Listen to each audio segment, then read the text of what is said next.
Hello, this is my weekly check-in. I kind of wanted to start with some things that I am grateful for that happened this week, or like some wins, I guess you could say, over the past week. Some wins are first, at my job, one of my jobs. I have two bar jobs at the moment. One of them was I had a really good conversation with some women. They all really encouraged me to do this and really encouraged me to kind of make it more public and not such a private check-in, but like a full-blown podcast check-in, which I told them I was thinking about doing but just felt hesitant to do so. And they all really encouraged me to do it. I was giving them a tidbit about my life and just answering some questions they had about me and why I'm where I'm at in life. And one of them was like, "You're so interesting, give me your number." So hopefully they listen. Hi ladies, if you do. Another win for the past week. This is really small, but I guess like a small desire/prayer answered. I lost my Fitbit and I use my Fitbit for running mostly, but it was convenient for like text messages or things like that while I'm working. And I lost it. I couldn't find it. I looked everywhere. I was a little annoyed, but I was like, whatever, I'm just gonna get a Garmin anyways. Like I knew I was gonna get a Garmin eventually anyway, so it's fine. And then my older sister texted me and was like, "Hey, I have an extra Apple Watch that's paid off, do you want it?" So that's exciting, that's free, and it's mine now, so excited about that. Really been liking my workouts so far. That's a win. I think I mentioned last time that I wanted to just get through like my first bit of groceries that I had left over from like the previous week. Do that before buying a new set. So today I finally got my new set of groceries that would follow my actual kind of macro structure and my meal plan according to like before I work out, after I work out, XYZ, like whole plan. And I meal prepped it all today, so we'll see how the next week goes. And I am excited to start that and just see what kind of progress I'm making there. And I went on a run today for my first actual run in a while, and it was rough. I'm not gonna lie. I feel like I lost endurance and lost some progress as far as running goes quite quickly. I'm a little disappointed, but at the same time it's fine. Like we can get it back up. And I knew that with lifting, my running scale wouldn't be the same. You can't really do endurance running and lift super heavy and like expect to stay in the same physique. They're very different. Your body responds very differently to both things, and that's why you're going to train differently for both things. What you eat is going to be different for both things, so it's fine. I will be patient and I will be okay with it. I do feel like my sleep schedule is already improving, which is nice. Last night I fell asleep before around like 11 for the first time, and I don't even know when. I couldn't even tell you the last time I did that. That's crazy. Without being just like purely exhausted. That's not really something that happens for me because of how bad my insomnia is. So the fact that I didn't smoke at all and I still was able to fall asleep before then was like, that's in my book, that's a really big win. I'll take it. I did go out with friends for a birthday, but I did not drink. I thought I would miss some of these things a little bit more than I actually am missing them.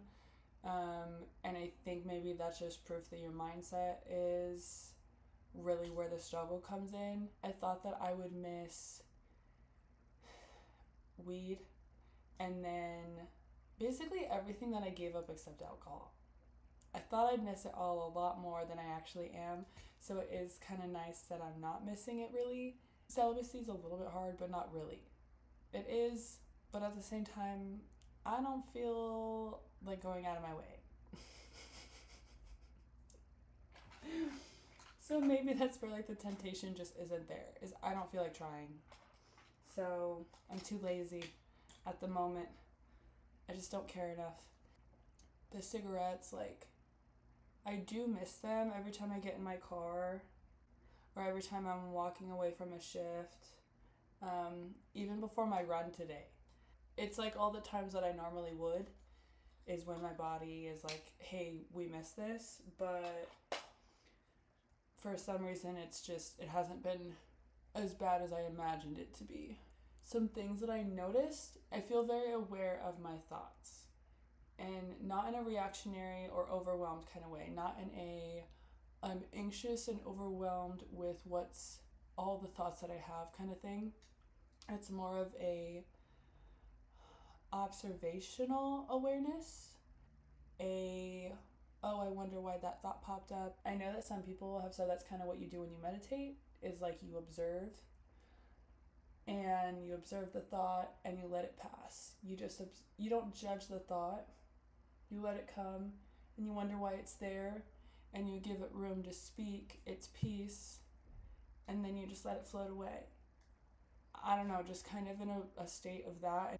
And I'm very observational of my dreams. I've always kind of been that way, but lately I've been having a lot of vivid dreams as well. If you listen to me talk and why I think the way that I do and what have you, I'm going to have a lot of like witchy, spiritual, mystical thoughts, and then a lot of like very grounded, stoic thoughts, and a collection of all of it. If you're wondering why, I have 3 placements in Capricorn in the 4th house, and then 4 placements in Aquarius in the 5th house. So, and then I'm a Libra rising and a Libra Mars. So I just tend to think all over the board. And it also helps me make reason and peace with a lot of things, because you'll just see that they all kind of circle back around the same themes or come back to each other, if that makes sense. So I can almost give you a reason for why I do what I do from every perspective. I've noticed both in my dreams and like in kind of that space of observing all my thoughts from a kind of neutral perspective, like an observational bird watching perspective, I've noticed a lot of anger. Personally, because I have done as much therapy and as much personal work as I've done, I'm not surprised. And then if you want to tackle it from like that kind of grounded, let's touch grass perspective, I'm quitting cigarettes, I'm quitting a lot of coping mechanisms all at once, right? My sleep schedule is changing, I'm on my period, so those are like several physiological reasons why my thoughts could be kind of based in anger. And then if you want to tackle it from a woo-woo perspective, there's things that I'm giving up. There's parts of myself that I'm giving up to make room for new versions of self. And your old parts are always going to scream. They're always going to put up a fight before they fully let go. On top of, we just had a 7-planet Aries stellium in the sky. So again, we can tackle it from all perspectives, but those are some reasons why I might be feeling that way. I know myself well enough to know that I'm kind of someone who does have a lot of anger. I'm very comfortable with it. I think that people don't like that emotion, and you might hear me talk about it a lot. I think that anger is a beautiful emotion, and I think that anger is a great emotion to touch on. If you think about anger not as an emotion, but as an extension of yourself. I had a therapist a while ago who taught me, like, I always knew I had a lot of anger. I personally felt scared of it. I didn't think I was someone who was allowed to be angry. I didn't know where anger would take me or how I would act upon it. And I didn't think I had the self-control to welcome it into my life and to fully feel it. And so it was something that I always pushed away. I knew it was present, but I was like, you're not welcome here, you're not welcome here. That kind of caused me to have a mouth. I'm very venomous, very quick with my mouth. I've gotten a lot better at it, but sometimes it's right there. It's always right there sometimes, depending on the person or depending on where I'm at in life. And I have gotten a lot better at it. We'll leave it at that. But a while ago, I had a therapist who kind of taught me, honestly, this person kind of changed my life. And I think is sometimes proof that all you need is someone who like believes in you, and sometimes all you need is the right tools to change your life. And this person believed in me and also taught me a lot of the right tools to get where I am right now. So, I mean, Sometimes I would tell them that they're wrong, and they always admitted when they were wrong. But because no one knows you better than you know yourself, right? But you need the encouragement. Anger. Anger is always rooting for you. Anger is your only emotion that's, yes, it can be rooted in pride, right? They can go hand in hand, but anger is like your only emotion that's always your ride or die. Anger goes away when there's a solution to why it's there in the first place. It goes away because you answer the call, you answer why it's brought up in the first place. For me, I have used it as like a tool in my workouts, in my manifesting, in my motivation, in my perspectives. Like, I have found different ways to take anger and let it teach me things. And that's how I got into running. I used to hate running with a passion. I always grew up playing sports. I've always been athletic, always been into working out. But I got a dog 3 years ago, and he is a border collie. So I was like, how the hell am I going to get energy out of this 3-month-old border collie puppy? And so I started running for him. And I hated it. I've always hated running, even when I played sports in high school and growing up. But I did it for him. I was like, he needs this, so I'm just going to do it. And I'm just going to suck it up. And then about a year and a half ago, things happened in my life where things happened in my life that made anger just unshakable, unavoidable, very present. And I didn't know what to do with it. And that's when me and my therapist started working on, like, let's use it as a tool. Let's invite it into our lives as a friend. Don't look at it as, like, you and what's wrong with you. Look at it as a friend and what it wants to do for you. And why is it speaking to you? Why is it present? I started using it that way. And I would go on runs, or I would go to the gym and lift, and I would say to myself, in kind of anger, as if it was outside of me, you have this long, however long this run lasts, whether this run is 30 minutes, whether this lift is 30 minutes, whether it's 2 hours. That's how long you're allowed to be angry, and then after that you need to get over it, and anger is not welcome. You're going to move about your day. And honestly, that's how I got into running. That's how I got into long distance running, and just ran my first half marathon, and still, like, love running with a passion. And that's why I've tried to find a way to leave it into my workout routine, because I don't want to give it up, despite it kind of being contradictory to lifting. I think something about it has taught me that because it's not the fact that anger is a bad emotion. Anger is not a bad emotion. No emotion is bad. No emotion should you look at from a place of, like, you're not welcome here, or you're useless. Every emotion has a place and has purpose. It's like how you respond to the thing that matters. And same with anger. How are you using it? How are you responding to it? That's what matters. And I started loving running with it. And what I noticed is that when I stood up for myself, because that's what anger wants. Anger wants action. It responds to action, which think of maybe planets associated with anger or desire, like Mars. Mars rules Scorpio, and it rules Aries. Very passionate planets that people associate with anger, especially Aries, right?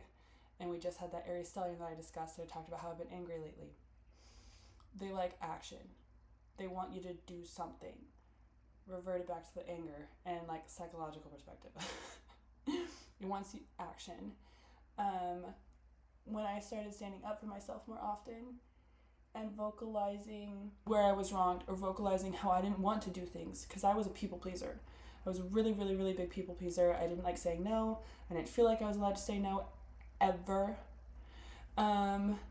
And I felt like everyone else was more important than me. And so the more that I stood up for myself, the more that I said no to things I didn't want to do, the more I noticed, like, that residual anger that just, like, sat right here.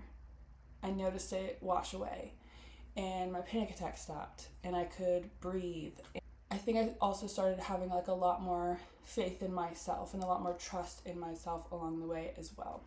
There's my little tidbit on anger, and we can dive more into that later, but for right now, that's what I noticed this past week was as I was able to observe kind of my thoughts more and be more still with them and not just go smoke a cigarette or mask it all with other things, be kind of more mentally clear. That's what I've noticed maybe about not smoking, is that I feel a lot more mentally clear, which has been really nice.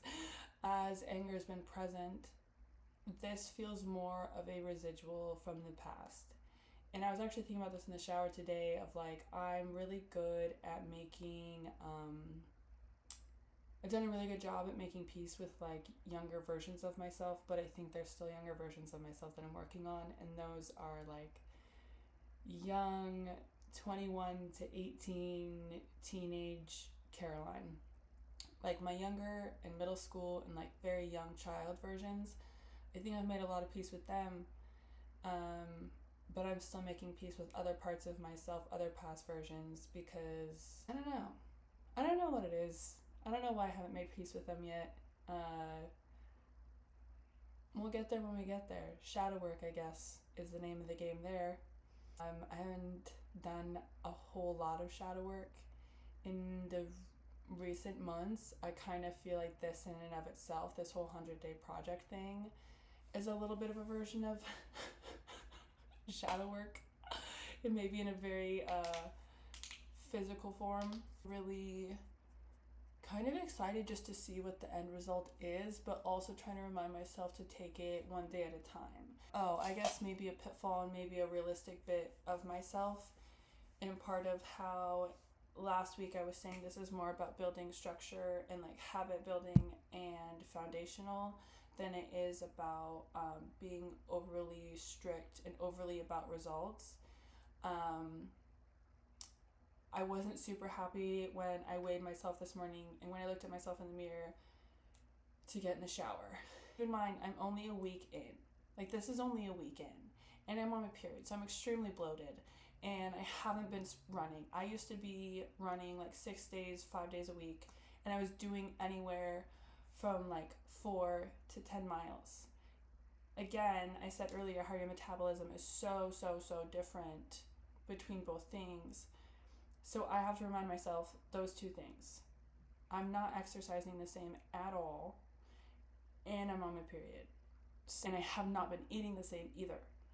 So with all those things, I had to remind myself that, because I am someone who, part of the reason I didn't want to go super strict from the get-go on this is I am someone who gets upset with myself when I do not see fast results. I'm someone who gets upset with myself when I do not meet the goal that was intended in the first place. It's like in the way that I envisioned. If it's not how I envisioned it, then I get upset with myself, and that's not helpful to anyone, especially when you're mid-go. I'm only a week in.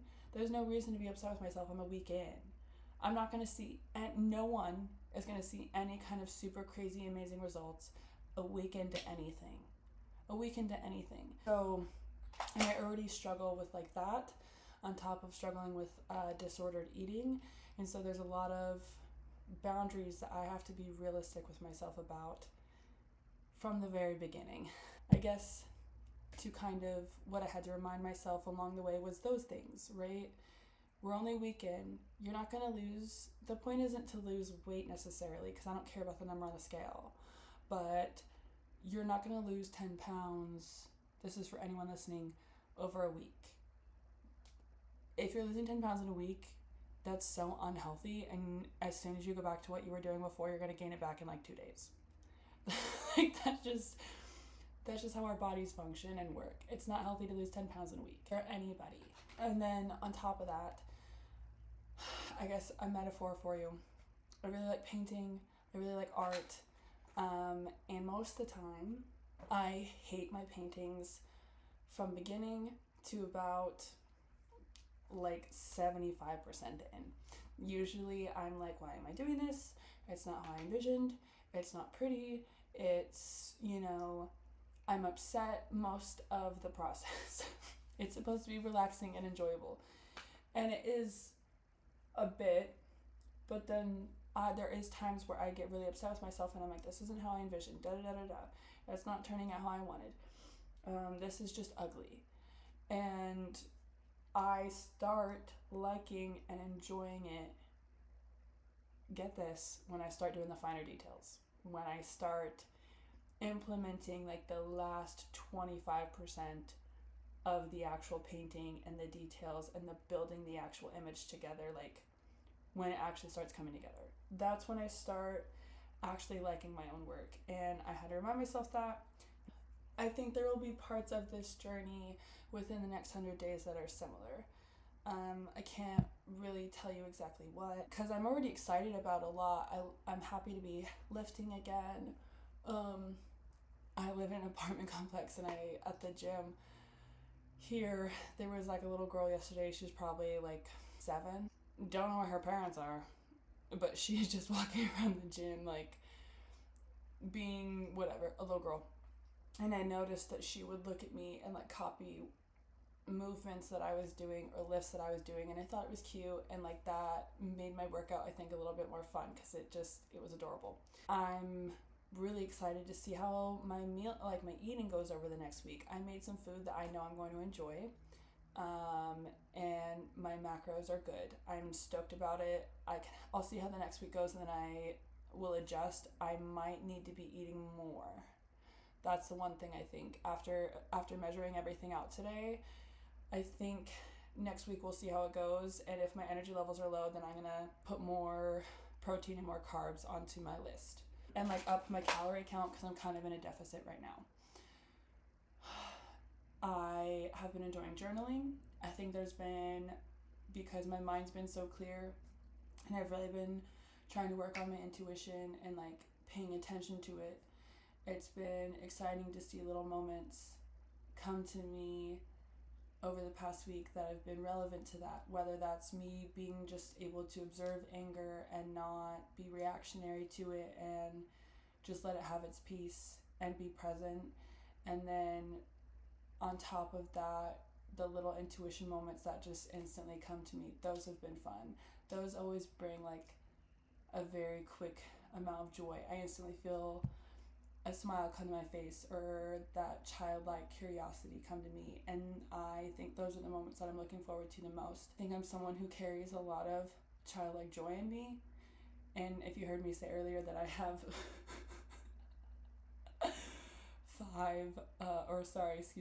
4 Aquarius placements in the 5th house, that would make a lot of sense, right? I'm someone who just loves things like that. I think that's why I feel comfortable around children, and I love just being in their presence. So curious by nature, and they're so smart and witty, and they don't care about really anything except for maybe the present moment, or like, I don't know how to describe it. I just love the way that kids think and the way that they operate, and I think there's parts of me that still operate on that level. Just the enjoyment, the little pure excitement for life and the little things. And I've been having a lot of little things moments that I've loved and have been exciting. This morning, example, I went for a run with Jude. Jude is my dog. Loved my run. And then I sat on this bench right next to these rocks on the beach. Not like real beachy, but like a lot of kind of boulders that go down into some sand that I wasn't going to go down into. And then I could see like the waves crashing up. And first of all, majestic as hell. Already love that, right? I took my headphones out just to listen to the waves, and Jude was sitting underneath the bench for some shade while I was sitting there listening, and then I saw a pod of dolphins. And then these birds flew by, like seagulls, like 5 of them in a row. And how could I just not be like, wow, life is beautiful and great today? How can you not sit back in little moments like that and be grateful for what's in front of you? Nowadays with phones and with what have you, it's really, really easy to get lost and miss those moments. I could have been playing on my phone and missed the pod of dolphins come by. I could have left my headphones in and not listened to the waves at all. Like, there's a million little things that I could have done to distract myself. So maybe something that'll be cool about this 100-day challenge is finding myself being more present. Even if that's all I gain out of it, then that's exciting and that's cool. Even if it's just learning how to be present with my intuition and alone for a second, I'm alright with that. That in and of itself is exciting and cool. Thank you for joining. Thank you for being here and just listening. I'm really excited to see where this goes next, what kind of thoughts pop up, not only as I do like this 100 days, because it's already stirring a lot, right? It's already stirring a lot of observations of self, both mentally, physically, spiritually. I'm excited to see, who wants to join, not my 100 days, but just what kind of community can build with me sharing, and like who wants to listen, what kind of input other people might have and want to share, and just to go from there. I am excited just to move forward. And even if you're one person, you're my one cheerleader, great. I'm happy to have you. So I'll see you next week.